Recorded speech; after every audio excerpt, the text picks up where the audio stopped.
question, but it's off topic. Okay, go ahead. It's in regards. It's actually regards to what Kabbalah mentioned at the beginning of the class from Spiritual Halashon about seeking peace, because Rabbi Rumor was speaking about not being actually possible to have any sort of peace with the Palestinians in the Middle East. And of course, I know it's a completely different topic, but I was wondering what are the people that we're supposed to seek peace with? Like, there's people that we're not allowed to have peace with, but in regards to the ones that we're supposed to seek peace with, who are these people? What will be like the description of this type of people? All other people. So besides these animals, all other people who are reasonable.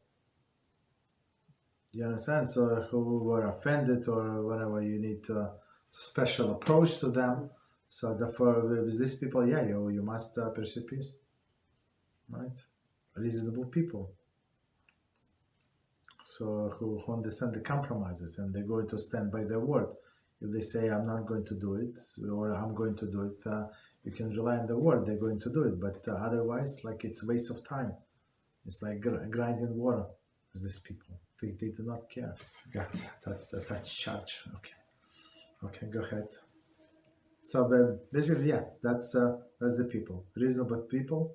So you can try to pursue peace, talk to them, and they give you many people would agree for a peace.